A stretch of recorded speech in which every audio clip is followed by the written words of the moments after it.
তাই তো? হ্যাঁ, পরে জামাত হিসেবে আসছে। তাহলে পরে আসলে উনি জামাত হয় না। তুষার ভাই, এখন আপনি বিএনপির পক্ষে কথা বলতেছেন, আওয়ামী লীগের সাথে কথা বলছি না না। হ্যাঁ, তাহলে আপনি আওয়ামী লীগ পেশাদার উপস্থাপক। কি সুন্দর লোকজন যখন সাক্ষাৎকার দিতে আসবে আমার মতো উপস্থাপকের কাছে আসবে। তিনি তো সকলের সাক্ষাৎকার নিয়েছেন, তাই যখন ওকালতি করতে যাবে তাহলে কি তাকে আওয়ামী লীগ বলা যাবে? আমার কাছে আসবে। কিন্তু দুটো জিনিস নিয়ে বাড়াবাড়ি কচরা-কচরি এটা আবার প্রচন্ড রকম অপছন্দ করে। যখন তর্কে পাত্তা থাকে না তখন এগুলা জিজ্ঞেস করে, আপনি অমুক জায়গায় বাথরুমে গেছিলেন কেন? আপনার কি ডায়াবেটিস আছে? না না ভাই, আপনি কি এর মধ্যে দিলেন? আমি উত্তর দেই, আপনি মাঝখানে ঢুকেন না। আমি বাংলাদেশ টেলিভিশনে যাই যখন ওর জন্ম হয়নি। তাও ভাগ্য ভালো হাঁটুর বয়স বললেন না। অদ্ভুত ভাই আসতে চাই, যেটি আতাউর রহমান ভাই বলছিলেন যে মানুষ বিকল্প শক্তির খোঁজা বা বিকল্প শক্তির নিশ্চয়তা, এবং সেক্ষেত্রে বিকল্প শক্তি বলতে কি বোঝায় প্রশ্ন ছিল যে অতীতে যারা ক্ষমতা ছিল এর বাইরে। এই ব্যাপারে তুষার ভাই অত্যন্ত ভালো একটা উত্তর দিয়েছে, আমার উত্তর দেওয়ার কোনো অবকাশ নেই। তারপরও প্রশ্ন যেহেতু করেছেন, বিকল্প শক্তি বলতে ওনারা কি বুঝেন সেটা আমরা মনে করি না। ওনারা বোঝায় যে অতীতে যারা ক্ষমতা ছিল না সেই শক্তি বিকল্প শক্তি। আমি সেটাকে রেখেই বলছি, মাথা রেখে বলছি, ওনারা বুঝাতে চাচ্ছেন যে যারা ক্ষমতায় ছিল না তাদেরকে বিকল্প শক্তি হিসেবে ওনারা মনে করছেন। তার আগে তো যাচাই করতে হবে জনগণ মনে করছে কিনা। এখন ওনারা জনগণের রায়টা নিজের কাঁধে নিয়ে নিজের মুখ দিয়ে বুঝাতে চায় যে তারাই বিকল্প শক্তি। সরকার, জনগণ এখন নতুন কাউকে চায়। এখন একটা সেকেন্ড একটা জিনিস যোগ করি, জামায়াত ইসলাম বাংলাদেশের ইতিহাসে বিএনপি জোটের বাইরেও আরেকবার ক্ষমতায় ছিল। ৭১ সালে পূর্ব পাকিস্তান প্রাদেশিক সরকারে জামাতের ৩ জন মন্ত্রী ছিল। ৩ জন না ভাই, একজন। আপনাকে এই যে কাগজ আছে আমার কাছে, আওয়ামী লীগের ছিল ৩ জন, মুসলিম লীগের ৫ জন, জামাতের ১ জন ছিল। ডন মিসকোটেড। জামাতে ইসলামের যে সেটা ছিল মালিক সাহেব, ডাক্তার মালিক সাহেব। আপনি যদি মনে করে থাকেন ১৪ জন ছিল, ১৪ জনের মধ্যে একটা জামাত। এই যে মিসকোটেশন, জামাতের ৩ জন। আওয়ামী লীগের ৪ জন, সে কথা বলেন না কেন? আওয়ামী লীগের ৪ জন তো ছিল মিনিস্ট্রিতে, মুসলিম লীগের ছিল ৫ জন, জামাতের ছিল ১ জন, আর পাকিস্তান ডেমোক্রেটিক পার্টি ছিল ৩ জন। আওয়ামী লীগের যারা ছিল তারা ওই সময় এখন আপনারা বলুন না দলছুট। না তারা ওই সময় অ্যাক্টিং ছিলেন না। আমি এখন একটু নাম বলে দিই, আপনি ভাই আমি একটু বলে দিই।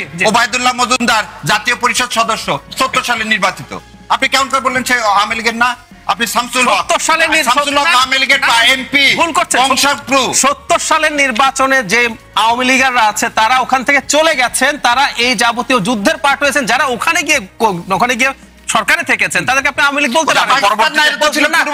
আপনি বলতে পারেন না, ওটা বলতে পশ্চিম পাকিস্তান যায়নি তো এরা। না আমি সেটা বলি, পূর্ব পাকিস্তান ওনারা প্রচুর কোথায় ওনারা ওই মন্ত্রী ওই না আমার কথা ওইটা না ভাই। আপনারা বলতেছেন এবার জামাত ইসলামকে টার্গেট দেখেন না কেন? লোক কি দেয়? ৯৬ সালে 3টা দিছে, এবার আল্লাহ কি করবে? এক সেকেন্ড আমি জবাব প্রশ্নটা করুন। আপনি শুধু প্রশ্নটা করুন। নির্বাচিত যে আওয়ামী লীগের এমপি পূর্ব পাকিস্তান সরকারের নেতৃত্বাধীন সরকারের ছিল, ওকে আপনি আওয়ামী লীগ বলবেন না। ও আওয়ামী লীগে কি এরপর আবার এসেছিল? আসে নাই তো। সুতরাং ও ৭০ নির্বাচিত হয়েছে বলে ওকে আওয়ামী লীগ বলা যায় না। ৭০ নির্বাচন লোক দিয়ে আপনি কনস্টিটিউশন করলেন কেমন করে? সেটা করলেন কেমন? অবৈধ বলেন কোন অবৈধ কনস্টিটিউশন? ওটা আমার ডিবেট আছে, আমি ওইখানে দিবেন মানে একটা মানবো আর একটা মানবো না। এটা কি জামাতের বেলা একটা মানবো আর একটা মানবো না? এটা তো না ভাই। জামাতের এমপি ৭০ নির্বাচিত হয় নাই, তাকে নেওয়া হয়েছে পরে। আরে ভাই আপনি তো সরকারের কথা বলা হয়েছে। আমি বললাম যে আমরা জামাত ইসলাম এমপি না হয়ে তাকে একজনকে নিছেন, আর আওয়ামী লীগের 3 এমপি কে নিছেন। না আমি তো বলছি পার্থক্যটা দেখেন। ওই 3 জন আওয়ামী লীগ না, ওই 3 জন গাদ্দার ছিল। এই 3 জন গাদ্দার। ডাক্তার জাহিদ ভাই অসংখ্য ধন্যবাদ। শুনবো জি অদ্ভুত ভাই, আপনি যে আলোচনা ছিলেন। ওনারা কিভাবে মনে করে যে বিকল্প শক্তি বা বিকল্প সরকার হিসেবে ওনাদেরকেই মনে করছে, এবং জনগণ এই মুহূর্তে একদম প্রিপেয়ার রেডি ওনাদেরকে নেওয়ার জন্য। এটার জন্য তো একটা ভোট দরকার, ম্যান্ডেট দরকার। সেই ইলেকশনের প্রশ্নে আবার ওনারা ইলেকশন চান না। ইলেকশন চায় না কি? না চায় না,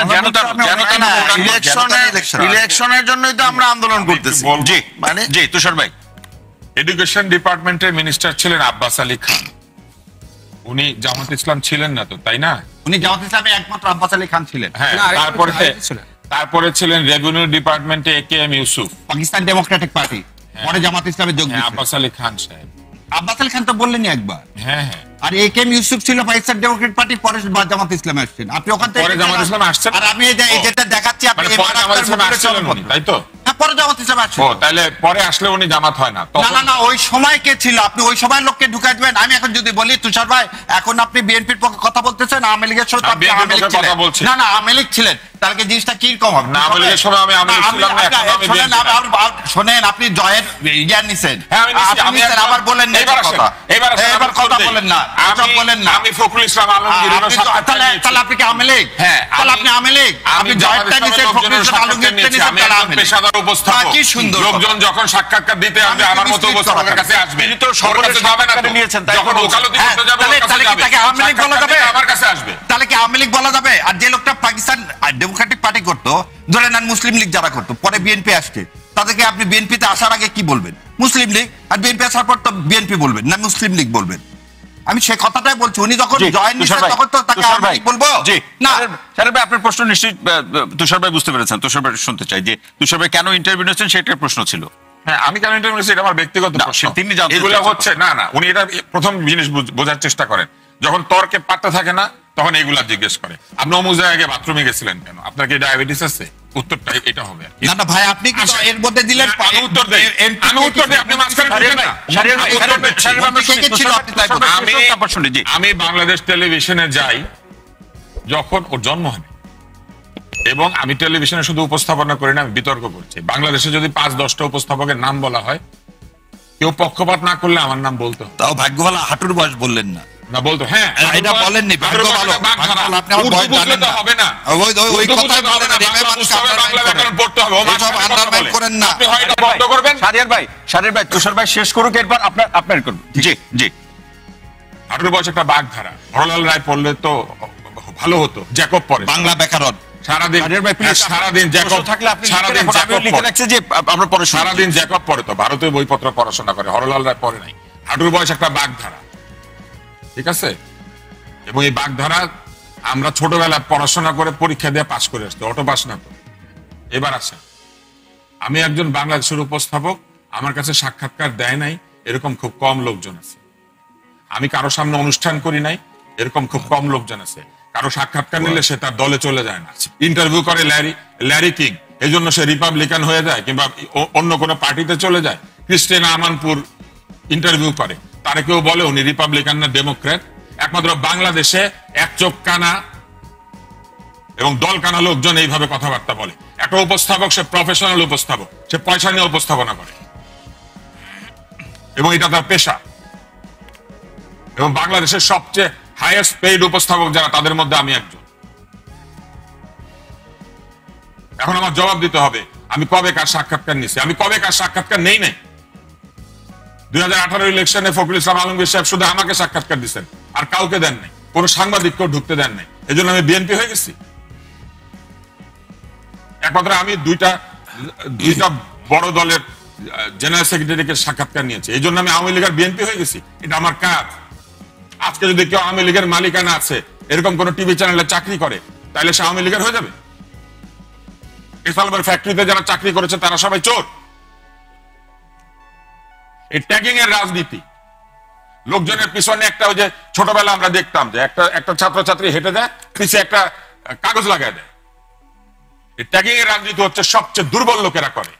রাজনীতি হবে আদর্শের, তর্কের, নৈতিকতা। রাজনীতি হবে যুক্তির।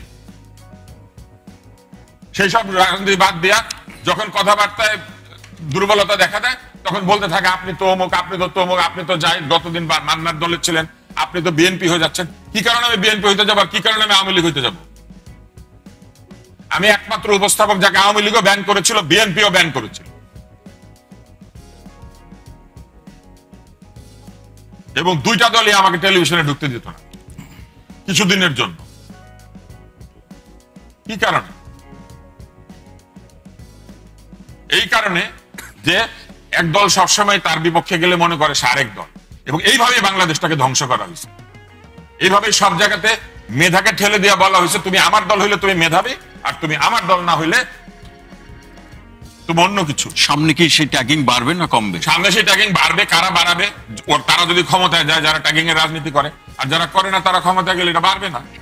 আরেকটা লাইন যোগ করি, যে উকিল চোরের পক্ষে নেই সে উকিল চোর। ভাই আমাদের কি উত্তর দিতে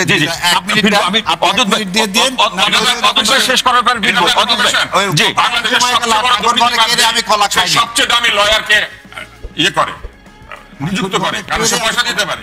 জি, সেই কারণে আপনার কাছে ফিরবো। আগে অদ্বৈত ভাইয়ের কথা শুনি। তুষার ভাই অসংখ্য ধন্যবাদ। জি, আমি তো এই বিষয়ে বলেছি জি যে একই কথা, বিকল্প শক্তি ওনারা নিজেদেরকে ভাবছে কেন, ভাবার কোনো উপায় নাই, মানে উদাহরণ নাই। 86 সালে তারা 3টা আসন পেয়েছে জামাত ইসলাম, আর ওনাদের সংগঠন তো কোনো আসনই সম্ভবত আমি যদি ভুল না করি পায় নাই। এই বরিশালের সর্বশেষ ওনাদের পীর সাহেব দাঁড়ালো মেয়র নির্বাচনে, সেখানে আওয়ামী লীগ গায়ে হাত দিল, অপমান করলো, অপদস্থ করলো, ওনাকে মেরে মাঠ থেকে উঠাই দিল। যদি ওনারা বলেছিলেন যে শেখ হাসিনা না থাকলে বাংলাদেশে ইসলাম থাকতো না। কে বলছে এটা? আপনাদের কিছু লোকজন হয়তো না না, কে বলছে? আপনি এইভাবে একটা কথার মধ্যে কথা বললে তো সমস্যা। তাহলে এটা আপনারা যখন কথা বলেন আমাদের কথা, যেহেতু আমাদের কথা বললেন, তা আমাদের কে বলছে এরকম একটা কথা? আপনি আমার বক্তব্য শেষে উত্তর দেন না। অতএব শেষ হোক। জি, না এটা তো এরপরে কথাটা বলেন আপনার বক্তব্যের সময়। আমরা যে জায়গায় শেখ হাসিনার বিরুদ্ধে পুরাটা ইয়াতে আন্দোলন করলাম, ইসলাম ধ্বংসের জন্য তাকে দায়ী করলাম, ইসলাম। আরে ভাই, আপনারা তো এটাও বলেছেন, আপনারা তো এটাও বলেছেন যে পৃথিবীর কোন দেশে যদি কমিউনিস্ট সরকার গঠন করে সেই দেশে বহু বছর পর হলে ইসলাম প্রতিষ্ঠা হওয়ার সম্ভাবনা আছে। কোন দেশে যদি ইহুদি সরকার গঠন করে সেখানেও ইসলাম প্রতিষ্ঠিত হওয়ার সম্ভাবনা আছে, আপনারাই বলেছেন। এবং যে দেশে জামাত ইসলাম সরকার গঠন করবে সেই দেশে ইসলাম প্রতিষ্ঠিত হওয়ার, ইসলাম উদিত হওয়ার সম্ভাবনা নাই, এরকম কথা আপনারা বলেছেন। অজিত ভাই অসংখ্য ধন্যবাদ। বেশ আসুজ্জামান ফুয়াদ ভাই, এই বিকল্প শক্তি নিয়েই তো তর্ক চলছে এবং সেটি নিয়ে রাজনৈতিক দলগুলোর মধ্যে প্রতিদিনের আলোচনা, নিশ্চয়ই আপনিও কথা বলছেন যে বিকল্প শক্তির একটা অন্বেষণ চলছে। এই কারণে কি নির্বাচন নিয়ে সংশয়? বিকল্প রাজনীতি নিয়ে একটা তর্ক তো আসলে 111 থেকে চলে আসছে। -2 ফর্মুলা, তৃতীয় ধারার রাজনীতি, সংস্কারপন্থীদের রাজনীতি, বিকল্প ধারা, এবং এই জন্য বি চৌধুরী সাহেব বিএনপি থেকে বের হয়ে বিকল্প নামই দিয়ে দিলেন আর কি। প্রশ্ন হচ্ছে বিকল্প ধারাটা আসলে কি, সেটা কিন্তু এখন পর্যন্ত কেউ ডিফাইন করতে পারে নাই। এটা হলো একটা চ্যালেঞ্জের জায়গা। ডক্টর কামাল হোসেন তো আওয়ামী লীগের সভাপতি ছিলেন, সেই মানুষটাও কিন্তু বের হয়ে আসছেন কি কারণে? সে মনে করছেন যে একটা বেটার আওয়ামী লীগ করতে হবে যেটা বিকল্প হইতে পারে সবার জন্য। তো দিন শেষে বিকল্প করতে গিয়ে সে একটা ভঙ্গুর আওয়ামী লীগ করেছেন আর কি, যেটা আসলে আওয়ামী লীগ হয় নাই। বি চৌধুরী সাহেব ইকুয়ালি বিএনপি থেকে বের হয়ে গিয়ে বোধ করেছেন যে হয়তো একটা বেটার বিএনপি করতে পারবেন। অলি আহমেদ সাহেব বিএনপি থেকে বের হয়ে গেছেন, তিনি মনে করেছেন আমি জিয়ার রাজনীতি করেছি, জিয়ার সাথে রাজনীতি করেছি, আমি হয়তো একটা বেটার বিএনপি করতে পারবো। এই পলিটিক্স গুলো ফেল করছে। তো সেই জায়গাতে আমার মনে হয় যে বিকল্প রাজনীতিটা কি এইটা ডিফাইন করা একটা বড় চ্যালেঞ্জের জায়গা। এবং আজকে অনেক রাজনৈতিক দল, আমরাও বলি তৃতীয় ধারা বিকল্প রাজনীতির কথা, আমরা দল আকারে এক্সিস্ট করতে আসার আগে একটা প্ল্যাটফর্ম করেছিলাম জন আকাঙ্ক্ষার বাংলাদেশ নামে 2019 সালে, এবং 1 বছর আমরা এটা সময় নিয়েছি। এবং আমরা সারা বাংলাদেশে আপনার ইনডোর আউটডোর দেশে বিদেশে মিলায়ে 1100 থেকে 1200-র মতো মিটিং করেছি। জি, শুধুমাত্র বোঝার জন্য যে আসলে জনগণের আকাঙ্ক্ষাটা কি। আমরা যখন বলি যে পুরাতন রাজনৈতিক বন্দোবস্ত চাই না, তাদের উপরে জনগণ ক্ষিপ্ত, যদি তাদেরকে ভোট দিয়ে আবার বানাচ্ছে, তাহলে নতুন জায়গাটা, স্পেসটা কোথায়, সেই জায়গাটা কিন্তু আমরা বোঝার চেষ্টা করেছি। এবং আমরা তখন কিছু অনুসিদ্ধান্তেও আসছি যে এই আমাদের এই মিটিংগুলোর সামাপটা কি। তো সেখানে আমরা দেখেছি যে দেশের মানুষ মুক্তিযুদ্ধ এবং ধর্ম দুটোকেই খুব শ্রদ্ধা করে, ভালোবাসে, সম্মান করে, কিন্তু দুটো জিনিস নিয়ে বাড়াবাড়ি কচরাকচরিটা আবার প্রচন্ড রকম অপছন্দ করে। দেশের মানুষ দেখলাম যে আমাদের অতীত রাজনৈতিক ব্যক্তি যারা ঐতিহাসিক ভূমিকা পালন করেছেন তাদেরকে তারা সম্মান করতে চায়, কিন্তু তাদেরকে বিক্রি করে প্রত্যেক দিন আমাকে পূজার মতো করে বানাবেন, তাদের নামে আপনি মন্দির বানাবেন, ওই মন্দিরে আমাকে অর্ঘ্য দিতে বাধ্য করবেন, তার কবরগুলোকে মাজার বানায় সেখানে আমাকে পূজা দিতে বাধ্য করবেন, এটা আমার পছন্দ করে না। দেশের মানুষ দেখলাম যে আপনারা তার প্রতিদিনকার সমস্যা সমাধান নিয়ে কথা বলতে চায়। সে চায় যে আমাদের দৈনন্দিন সমস্যাগুলো নিয়ে রাজনৈতিক দলগুলো বিতর্ক করবে। এবং তখন আমরা প্রায় 21টার মতো ইস্যু আইডেন্টিফাই করলাম যেগুলোকে জনগণ, মানুষ বলেছে যে এই বিষয়গুলো তাদের জীবনকে খুব বেশি আহত করছে, এগুলো তারা দেখতে চায় রাজনৈতিক দলগুলো অ্যাড্রেস করুক। এই যে ইস্যু বেসড পলিটিক্স, যেটাকে আমরা সেবা ও সমস্যা সমাধানের রাজনীতি বলছি, আমার মনে হয় যে সবারই আমাদের একটা দায়িত্ব আছে এই বিকল্প ধারাটা বোঝার চেষ্টা করা, আমাদের জায়গা থেকে আমরা চেষ্টা করেছি। আসাদুজ্জামান ফুয়াদ, অসংখ্য ধন্যবাদ।